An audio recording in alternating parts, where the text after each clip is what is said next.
Hey everyone, and welcome back to the Firefighters podcast, where we seek to develop, inspire, and motivate the world of the emergency services operator through a series of wide-ranging conversations. Now, before we go any further, just hit that rate, follow, or subscribe button on whatever platform you're listening to. It's a key performance indicator for us and helps us reach even more people. Now, here's what we've got for you today. Ladies and gents, boys and girls, welcome back as we round up a British Firefighter Challenge 2024. This year, the event was held in Liverpool. This was at Water Street, Liverpool, Pierhead. It was run by Merseyside Fire and Rescue Service, and we had some incredible athletes, national and international. Families, men, women, children, all came to kick ass, take names, and really have an incredible event at this year's British Firefighter Challenge 2024. So in today's episode, we're going to go through some of the highs, the lows, the good, the bad, the ugly, an injury, and we're going to celebrate some of the winners. So let's do a quick roundup. If you haven't been on the website, if you haven't seen it, if you weren't there, what were you doing? And if you missed it, here's the highlights. So let's get on with it, and I'll see you on the other side.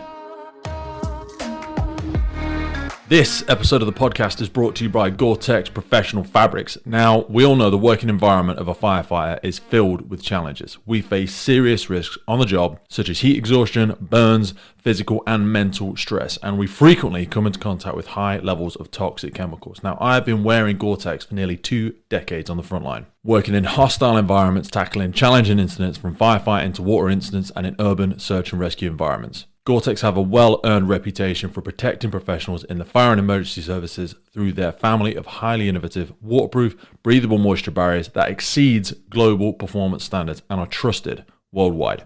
Gore-Tex, going further together. So as a recap, if you're not sure what it is we're on about, the British Firefighter Challenge is a competition organised by firefighters for firefighters. It's an annual sporting event which pushes firefighters to their limits, provides a day of entertainment for spectators, and raises important funds for the Firefighters Charity. Now, the Firefighters Charity offers specialist, lifelong support for members of the UK fire services community, empowering individuals to live happier and healthier lives. You can find out a link to them in the notes for this, so go and have a look. So the 2024 event took place in Liverpool on Saturday the 27th and Sunday the 28th of July, and this year's races were open each day to categories of all ages, and places were offered to first come first served basis. So if you missed it, that was your own fault, but you can register again for the British Firefighter Challenge January 1st, so that will be around before you know it. The event itself has a series of challenges posed to firefighters, and they do all these as fast as they can with a 6-minute time cap. These consist of the Crofton Stair Ascent. Now, that is not easy and is a heavy gear one. Competitors will start at the base of the 3-story Crofton Tower, both feet on the ground. Competitors may have one or both hands on the handrails provided prior to the stair climb. A lot of this is important because there was some penalties this year. On the sounding of the start horn, which is actually a whistle, the competitor will ascend the stairs to the top of the tower, and they may climb more than one step at a time. On the way up, but they must use external handrail, providing all the steps on the way down. Every single step must be accounted for on the way down. That's when you see the really fast people like Rob Budge really sprinting down these stairs. So when they get up to the top, they take part in the Harken Hall Aloft. So they're heavier than they look, folks. Once a competitor has reached the top of the Crofton Tower, they must haul up one length of 70mm hose. This is 16mm Harken Industrial Competition line, and the hose pack must be hauled over the guardrail provided and then placed into a box. That's at the left or right hand of the athlete when they hit the top of the stairs. Then they go down the descent.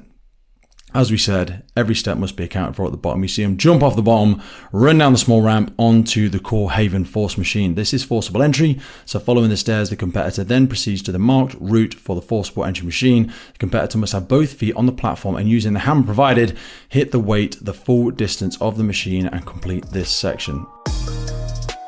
This episode is brought to you in partnership with MSA Safety. Today we have them to thank for the improved firefighter safety through connectivity in their brand new connected firefighter system. At the center of the connected firefighter platform is the MSA M1 SCBA with telemetry. That integrates straight in with the Luna system, which is a wireless all-in-one device creating an independent search and rescue network, providing edge detection, enhanced personal thermal imaging, while simplifying post-scene reporting and data retention. All of this then plugs into the FireGrid system for cloud-based connectivity, real-time information, and data-driven decisions for the incident commander. MSA are truly taking massive strides in the future of improved firefighter safety through connectivity in the brand new MSA connected firefighter platform. Now back to the show. Next, they pick up the Angus Fire Hose Drag. This is basically a hose that's attached to a lightweight portable pump or portable pumping unit, and it gets heavier with every single step. The competitor must advance the branch and hose line consisting of 3 lengths of 70mm lay flat delivery hose, which is already connected to the LPP, by dragging the hose to a maximum of 60 meters in length. A marked line at the end will be visible for the competitor, and they must drop the branch over the line and complete this section. Next, it's the Angus fire hose makeup. So roll, lift, carry, and drop is the pitch for this one. Following the hose drag, the competitor will proceed to the hose makeup area where 1 length of 70mm lay flat delivery hose will be rolled out on the floor waiting for them. The competitor must roll up the hose and once completed, carry it to the provided box and place it inside. The hose must be placed fully inside the box. That means no bits sticking over the top. There was some spaghetti on the go. There was some people that have been practicing and people that clearly had not. Or the pressure got to them and they had a bit of a mare, effectively. Next is the container carry. This is 4 heavy foam containers. So the foam containers are approximately 20 kilos each, and they're collected 2 at a time from one area and placed on the other area, which is about 10 meters away. It's about a little box, a little wooden box. You have to place them inside and must be placed in the marked area provided and not thrown or slid into the area itself. You've got to place them down and make sure they don't fall over. Then it's the final bit, sprinting all the way back down the course, dragging a 70 kilo dummy is the next one. So a 70 kilo dummy provided by Ruth Lee must be dragged from its location to a finish line approximately 50 meters away. The competition will then be completed only when the dummy completely crosses the finish line. We saw a few people stumbling at the line, trying to drag, manipulate, hump, get it over the line in however they could. And the time stops when the feet of the dummy cross the line. So there are some penalties. You must compete in your own approved personal protective equipment. Always one of the big bugbears. I saw an international athlete, same individual I see every year, looked like this individual was wearing a tracksuit. It is a very, very lightweight piece of PPE, which I don't think adheres to the NFPA standards. But hey, they weren't in my category, and I don't think they got a gold medal. But nonetheless, it's a bit naughty. So, they reserve the right to change any aspects of the competition without notice. All competitors must finish the course within 6 minutes. We saw a lot of people struggle to do that, unfortunately, because it's difficult. If it was easy, what would be the point? Breathing apparatus is provided and must be worn at all times by all competitors.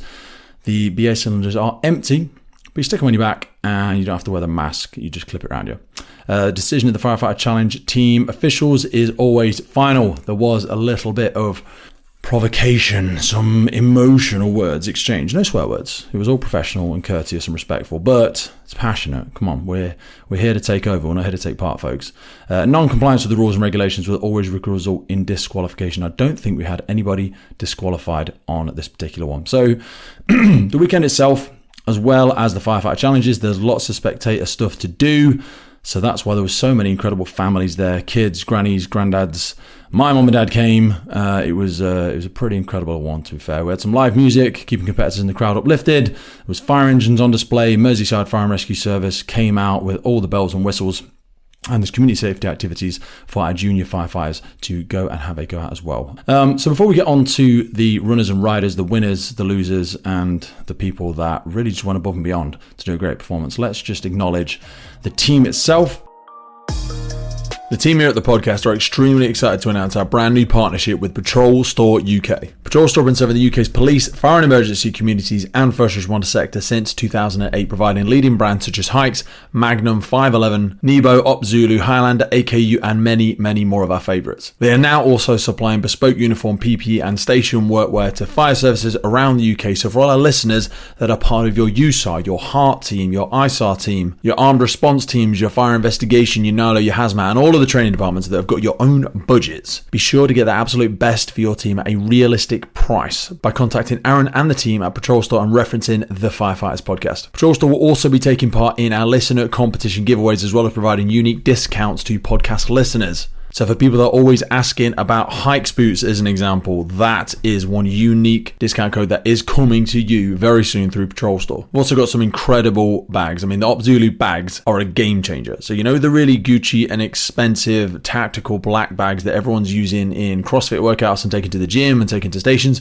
Well, they've basically got that, but it's made better and costs less, because they're not slapping some Gucci expensive brand name on it and it's giving you what you want on a first responder salary. Be sure to keep your eyes in the notes of the episodes for links to unique offers and discount codes. And if you're looking to buy well and buy once, be sure to get in the notes and head over to Patrol Store UK. Now back to the show. So we have John Gregory from Leicestershire Fire and Rescue Service. He is one of the lead organisers. Mickey Joseph from Hertfordshire Fire and Rescue Service. Chris Trendowich from Nottingham Fire and Rescue Service. And Rob Budge, Hertfordshire Fire and Rescue Service. They're the lead organisers, each taking their own respective positions in terms of course, layout, rules, organisers all the sponsors, organising all the yellow t-shirt gang, and all the many tasks that come into it. And then alongside them, there is myself. I always host it. And Kev Ruan, the godfather of Firefighter Challenges. The man has an incredible connection to everyone in the Firefighter Challenge world. He is a big hunk of man candy, one of my favourite human beings. Such great value, such great passion, and good banter as well. Me and him on the mics always make for a good one. And this year, we were joined by the wonderful Sarah Bromley, who also supports on the podcast. She got into the ring, did some incredible compare, some hosting, and she was awesome. So you'll be seeing a lot more of her at these events, as well as competing. She did really well this year. Super, super proud of her. So this year, it was brought to you in conjunction with Merseyside Fire and Rescue Service and the LCR Pride Foundation. Pride was on at the same time this year, and it was a great event. It was really, really nice to see everybody there, attracting members of the community, bringing some positive attention to the Fire and Rescue Service, which is always much needed. And then we got on with it. We got on with some serious Firefighter Challenge stuff. You know, there was a lot of sweat, there was a lot of tears, there was a lot of emotion, and it was a really, really incredible event. We're going to go through some of the partners and sponsors for this event. But before we do that, obviously it's always supported in line with the British Firefighter Challenge team and the Firefighters podcast. We're all in this together, folks. A rising tide raises all the ships, as they always like to say. So it's a win-win-win. And we also support the Gloucestershire team, the Cheshire Fire Challenge, the Welsh Firefighter Challenge, who are all there supporting, officiating, and kicking ass and taking names. So let's get on to see how everybody did. Ever heard the quote that true leaders are readers? Well, we believe this is true. Listeners often ask where we go to keep our finger on the pulse of what's happening in the sector globally. So there are a few key publications which I encourage you to go check out. Now, if you're looking for insights on disaster management, fire protection, and firefighting, for us, we go to Asia Pacific Fire Magazine. And when you're looking for the latest on the Middle East fire protection industry and fire services, it's Gulf Fire Magazine. And our quarterly check-in is with International Firefighter Magazine, reporting to municipal, industrial, and fire training professionals. Now, next up, and widely accepted to be the global voice for passive and active fire protection. This is a good one. It's International Fire Protection Magazine. And finally, and perhaps the most relevant to our predominantly UK audience, I'd strongly suggest subscribing to UK Fire Magazine, reporting to the United Kingdom fire protection industry and fire services. We're really excited to announce that after a long-standing relationship and mutual respect, we've now partnered with MDM Publishing, who bring you all of these essential publications. Because in a world of change, the learners shall inherit the earth, while the learned shall find themselves perfectly suited for a world that no longer exists. Eric Hoffer said that, and I believe he was right. So keep growing, keep learning, and keep yourself in the know and at the cutting edge of what's happening globally by dropping into the notes. And as a gift from the podcast, you can actually subscribe to any of these publications for free using the link in our notes. Now back to the show. Category results. So let's start with our wonderful, fantastic female firefighters. In the number one spot, 18 to 29, we had, I always get this young lady's name wrong, Kationa Vodigvok.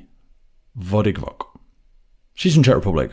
3 minutes and 35 seconds in the 18 to 29 category. She was closely followed by Zoe Hebden from Cheshire and then Savannah Beale from Humberside. They're our top three females. Then we go to our females 30 to 39. Chrissy Downer took this one with 3 minutes and 24 seconds, followed by Ella Stevens from Cumbria and Kirsty Walker from Merseyside. Kirsty and Chrissy, two incredible people, joined us over in Saudi Arabia for the Toughest Firefighter Alive. Andy and the team were there supporting on that as well. Always great to see them.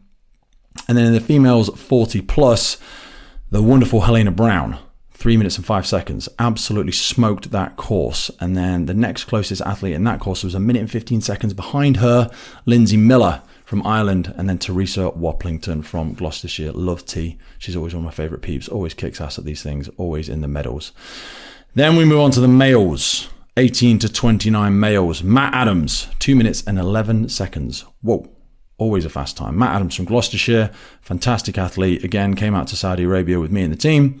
Second up in the 18 to 29 males was Simon Corvett from Cheshire, 2 minutes and 20 seconds, and Kai Weaver from Gloucestershire took third place with 2 minutes and 36.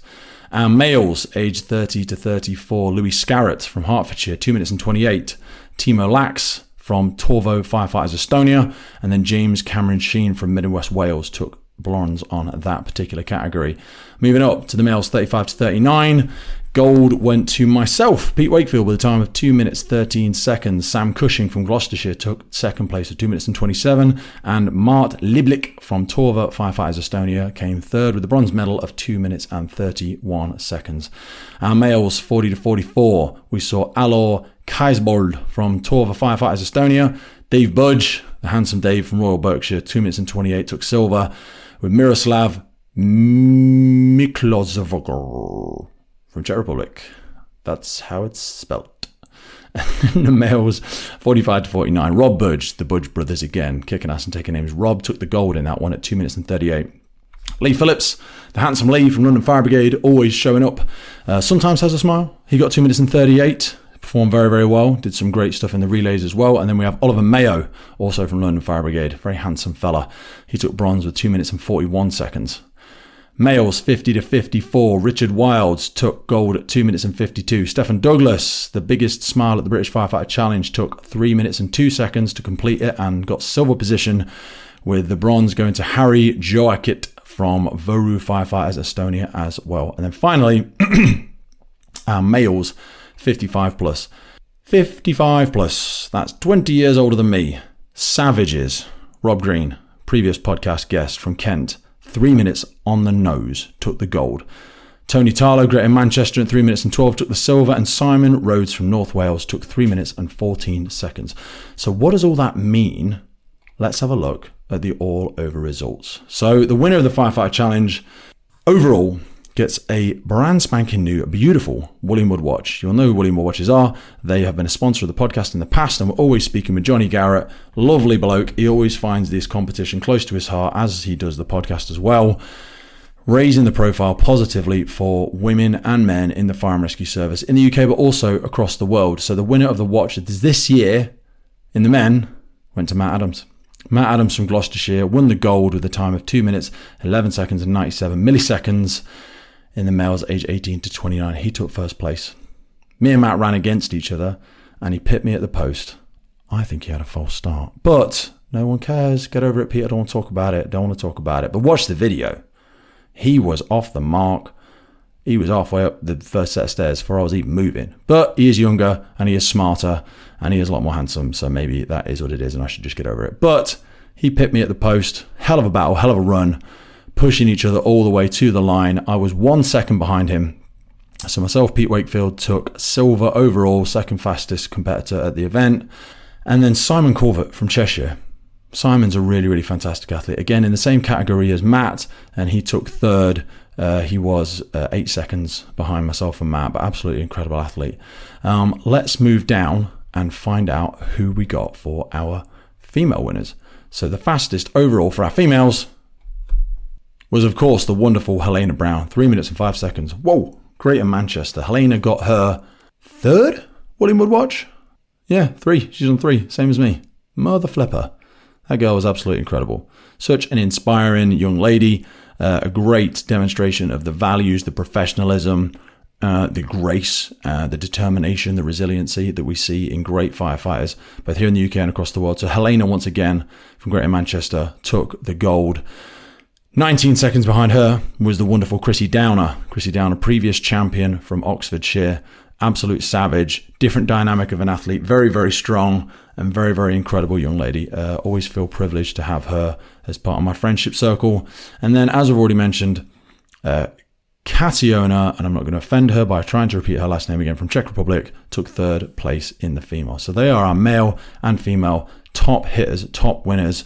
And now I just want to go through some special acknowledgements that were brought to my attention from other members of the team that's always worth a shout out.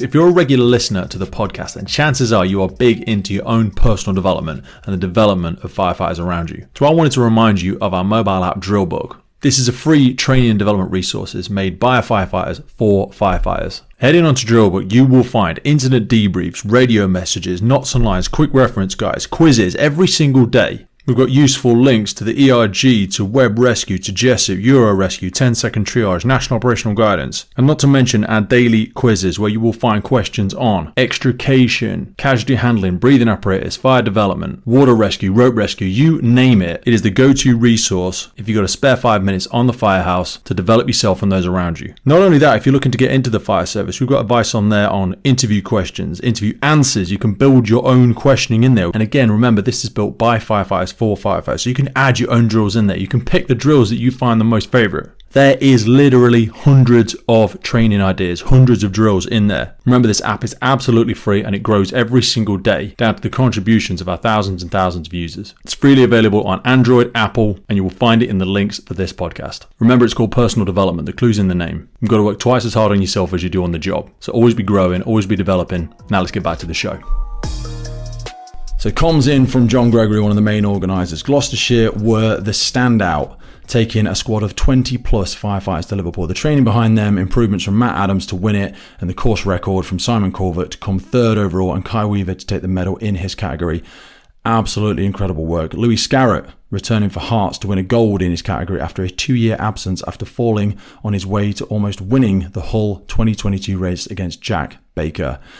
He had a notable absence when he wasn't competing for a little bit. Louis Scarrett is an incredible athlete. It was great to see him back there. James Cameron Sheen got bronze in his 30 to 34 age category. Watch out for the Mid and West Wales next year as they continue to get stronger and stronger. And obviously, he gave a little bit of feedback to myself. Always nice to get that support from John. I have been through a big, long journey with a knee rehab, and you've got to practice what you preach, folks. Get out there and kick ass and take names. But Sam Cushing was someone that came up in a lot of people's thoughts. Just an absolute massive gains in his performance. He leaves it all on the course. He jumped across the line on a few occasions with the relay. This guy leaves it all out there, and he picked up a knee injury. We're going to speak a little bit more about that in a minute, but the knee injury from him is something that's going to take him a little bit of rehab time, so our thoughts are with him. Zach Blackledge, the beautiful Zach, annoyingly was less than 1/10 of a second quicker than John Gregory. Both of us just outside the medals, but Zach was a really, really fantastic guy, or is still a really fantastic guy, very close friend of mine, and took him out to Saudi as well. Doing a lot of stuff in the CrossFit world as well. Keep your eyes on Zach Blackledge. Give him a follow on social media. Always an impressive fella.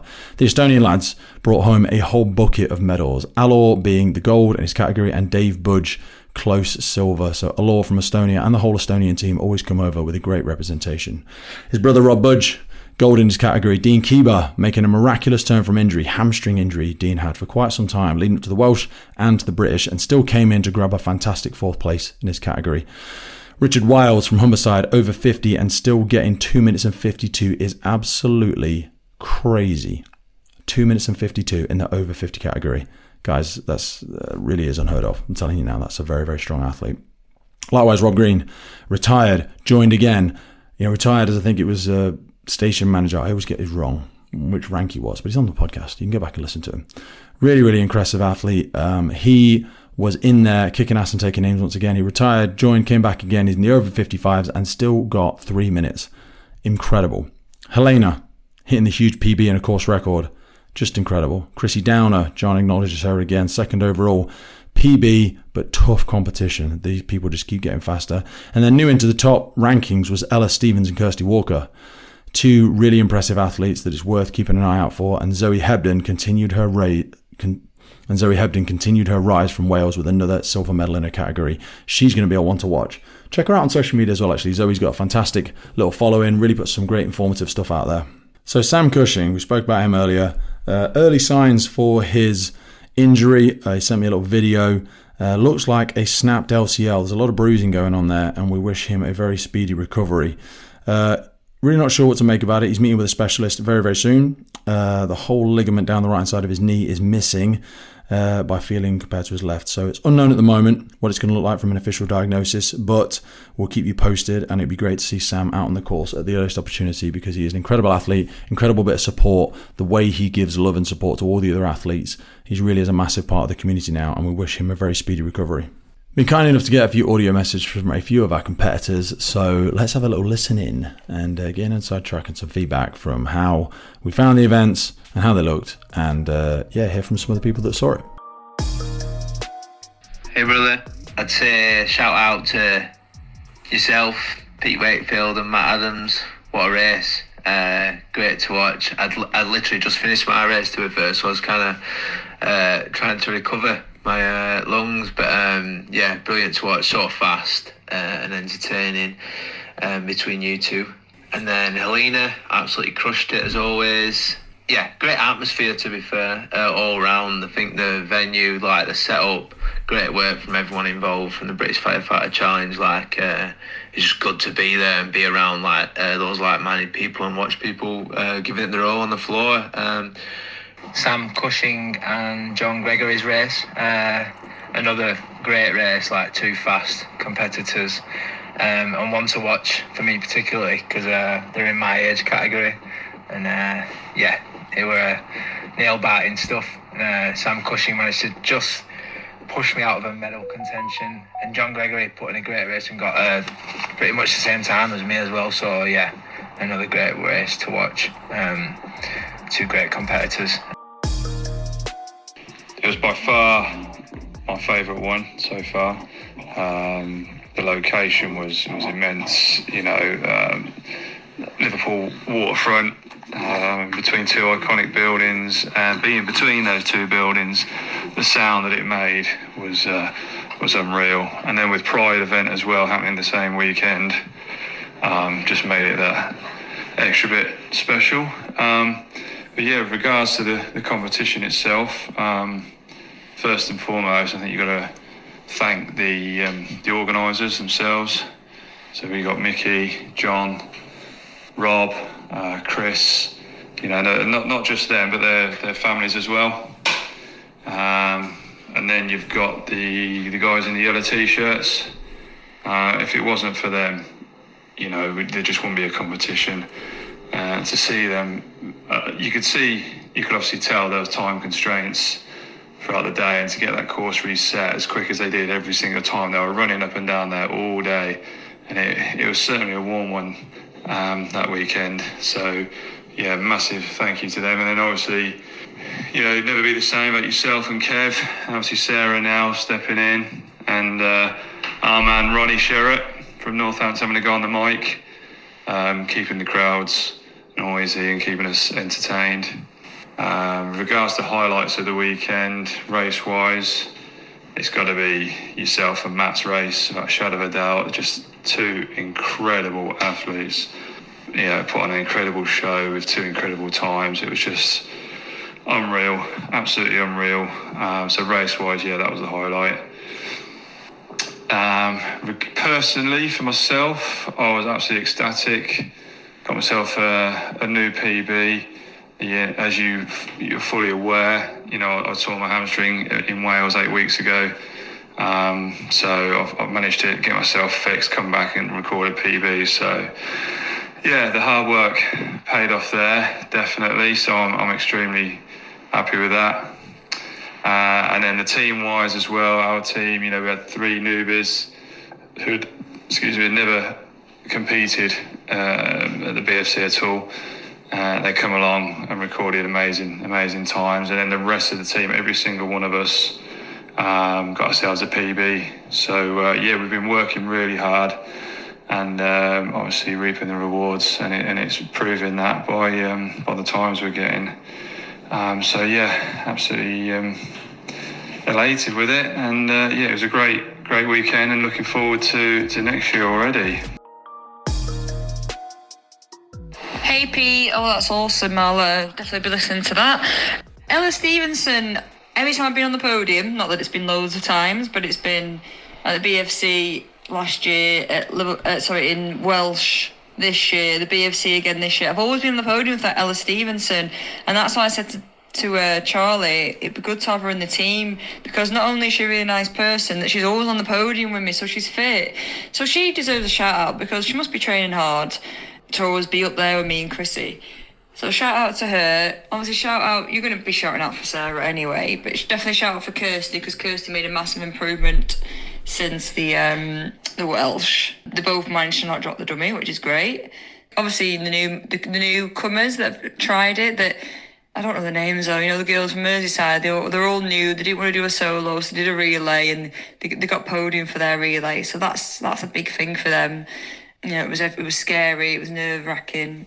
Oh, Dave Chapman from Manchester. He's 48, so the over 45 category. Was the fastest from Manchester with 2 minutes 57, which was a massive improvement from his previous time. Well, there you have it, folks. That is another year of incredible athletes at the British Firefighter Challenge. If you've not come, make sure you get there. Come on, it's always the last weekend in July. It's always so well ran. It's an incredible event. You're going to absolutely love it. If you can't make it to that one, be sure to go and check out the South Coast Challenge. That's a new one that's coming out next year. And of course, we'll have the Welsh Firefighter Challenge and the Cheshire Firefighter Challenge joining us out there on the course.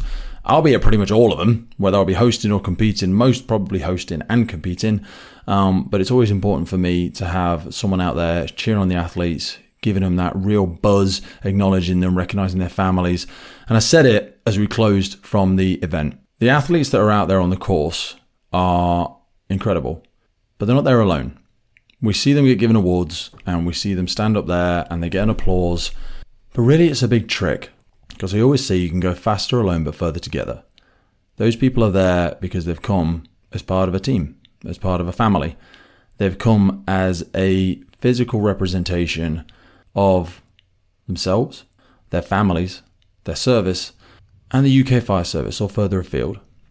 They're there with the support, love, and encouragement of so many people. So another big thing I always want to say about these events is bring your families. We talk about it being a family in the fire service, and it really is. But you've got to acknowledge that bit. So if someone's come and celebrated with you, come and supported you, come and spent the time there for the weekend, be sure to pay it back. Be sure to put the time back in to your family and your friends. If you expect them to come and follow you on these adventures, then recognize that, exercise that element of reciprocity, give it back, invest time, love, money, whatever it needs to be. If you haven't got lots of money, it doesn't matter. You can have a great time with people. Just go camping for free somewhere. Just spend some time in the evening with your family. You don't have to spend lots of money. We're all on a firefighter's budget. But it's not the quantity of the time, it's the quality. Be present with those people around you. They do a lot for you. They help you get there. We're standing on the shoulders of giants. We're standing on the shoulders of all of those people that have helped us get where we are. Individually, really, we're nothing. We're one drop. Together, we're an ocean. The unwavering support, cooperation, and teamwork have a significant impact on our collective achievements. So if you want that success, if you want the win, know that no one who achieves success does so without acknowledging the help of others. Key to growth is acknowledging that you are scared, you are unknown, and you are jumping into something really scary, but you're not doing it alone. You're doing it with people around you. We've seen some really, really great work from so many teams this year, the Gloucestershire team especially, the British Firefighter Challenge team. So many great teams. And coming together is just the beginning. Staying together is how we progress and how we develop and how we grow. Working together is success. We know this from all of the UK Fire and Rescue Service, through our joint emergency services interoperability, through our first responder family. Talent wins games. Teamwork and intelligence wins everything. That wins the championships. It wins for communities. And we really are one big community. I personally am incredibly grateful for the somewhat seamless collaboration amongst the British Firefighter Challenge team, the work I do with the podcast, the support I get from so many people, formally and informally, on social media, on WhatsApp, as a quiet word in the ear from senior leaders to acknowledge and support what we're trying to do here with the podcast and what the wider fire and rescue service community is trying to do to perhaps change the narrative of some of the negativity that we see out there in the world. So appreciate things, appreciate everything you have, appreciate your health. Myself and Sam Cushing know what it's like to be injured. So appreciate the good and the bad. Truly appreciate those around you. You'll soon find many others around you, and a new way of life would open up for each of us if we redefine our pursuits and appreciate what we already have. We are very lucky to be in the job that we are in. That's not to say that we haven't earned it, but you're not here alone. There's a lot of support. So a final acknowledgement to all of the wonderful people that supported that day, the friends, the family, the firefighters, the services that sent their team there and supported them. And here's to many more great competitions in the future. This community is really growing. It's a real privilege to be part of it. And thank you to everyone that came and supported every athlete and those that came and supported me personally. It really means a lot. For those close to me, this is for you. I don't take you for granted, because the podcast in itself is a bit of a very satisfying illusion. It sounds like it's just me doing it. It's not. There's a great team of people, and also my friends and my family and those very close to me who give me that encouragement, because I also struggle. I struggle with lots of stuff, and if not for the support of others, I'm sure I would have self-destructed a long time ago. So here's to many more adventures. Here's to a great deal more support. And to those of you know who you are, I love you very much. Thank you for everything you do, and look forward to seeing you all at an event very soon. Thanks for coming back to the podcast. I'll see you next time.